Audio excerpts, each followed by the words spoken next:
your message to children, not only in your own country, which of course has been at the forefront of climate advocacy, but to children across the world? And what is your message to those policymakers who children believe are indifferent to those challenges which they will face in the future? Over to you, Your Excellency. Thank you, Professor Mala. Before I proceed, I would like to convey my thanks to WHO Regional Director Dr. Poonam Singh and WHO Country Representative Dr. Nazneen Anwar for inviting me.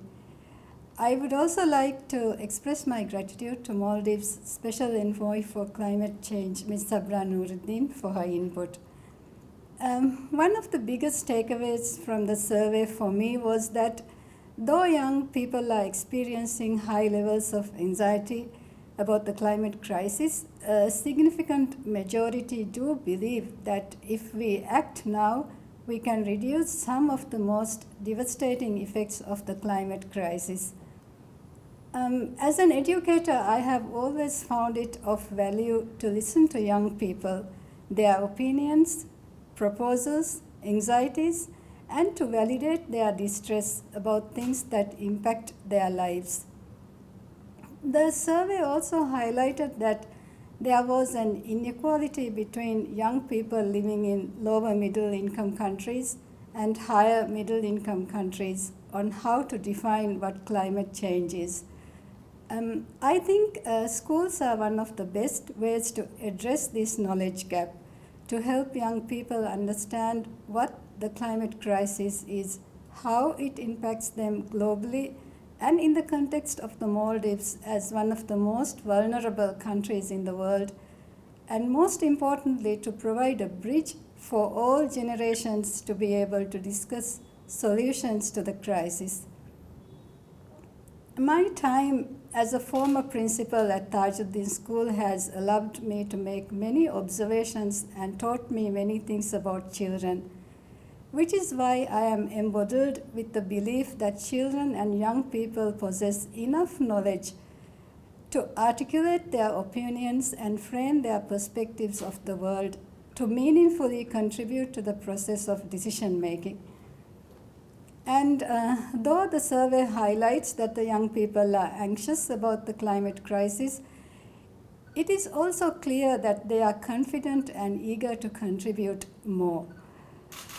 They must be provided with a platform to voice out their opinions on important issues like gender equality, environment, and climate action, because the decisions we make today impact their future. Their ambition is far greater than most and are more than capable of becoming agents of change given the opportunities. We must support the effort of our children and young people to become part of the conversation while checking in with their mental health. To the children and young people, I would like to say that I hear them. Witnessing the world through a child's eye is often a privilege adults take for granted. As adults, we need to listen more actively. We need to do better for our health and our planet and gain the trust of the children who feel we are not doing enough. I don't want children and young people to feel more burdened than they already do, but I do believe that children are excellent campaigners for change. Actions that have started at schools in Maldives, such as the reduction of single-use plastic in schools, have transitioned out of schools and into national policy. Although the climate crisis requires big, sometimes overwhelmingly big solutions, there are things we can all try and practice on an individual level to try and bring about more systematic change. For example, walk into school, turning off lights and appliances, trying to use non-single-use bags and items, choosing to eat healthy, engaging with nature, going for a walk or a swim, talking to others around you about the value and protecting the environment. To the policymakers, I want to say that I think all findings very clearly demonstrate how much children are thinking and feeling about these global challenges and it is certainly not indifference that they are feeling. Long-term planning and implementation is essential if we want to ensure the futures of all generations and reduce the burden on children. Indifference is often misread as a lack of awareness. Climate literacy through schooling and better public awareness campaigns on the climate crisis and how it impacts every aspect of our society from the economy to public health is vital. For instance, with rising global temperatures and increasing periods of drought and extensive heat, how do we safeguard communities? Children in schools during outdoor play. If an island is facing more storm surges and beach erosion, how do we develop the island to protect and maintain continuity of schooling and essential services? How can we teach children about the wonders of the ocean and our reefs if they are unable to see it themselves? Think of the physical and mental health implications of not addressing climate change and health issues for a healthier tomorrow.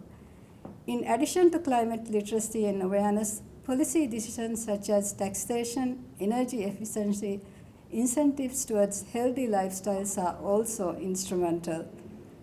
I am pleased that the Maldives has increased taxation on tobacco products, and also has introduced taxation on sugar-sweetened beverages, processed meat, and junk food.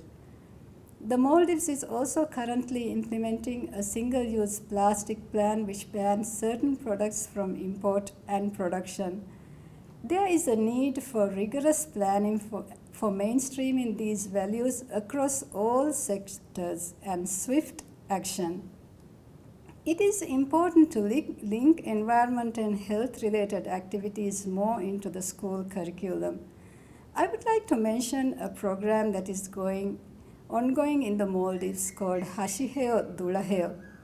The aim of this physical and mental well-being campaign is to transform the Maldives into one of the most active nations globally by encouraging its citizens to adopt a healthier lifestyle.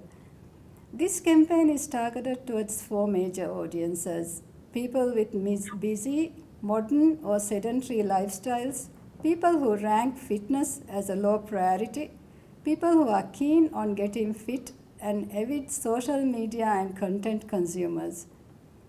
On 31st March, the Ministry of Education has launched the campaign for all the schools with the aim to promote physical and mental well-being of students, and this will be marked every year.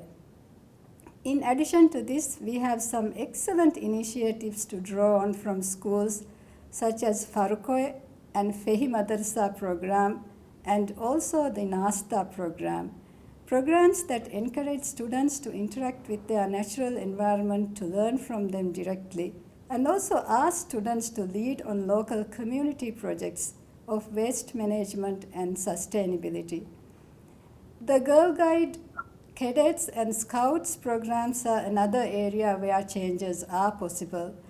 Such programs need to be conducted and built within the society so that ultimately people take is a second nature. More technical support and more resource mobilization in climate change and health issues are important for schools and all sectors. A lot of awareness is needed on climate change and environment health issues, keeping gender equality and zero discrimination in mind as well. There is a lack of understanding of climate change, especially when it comes to linking climate change and health. Thank you for bringing this to the global attention.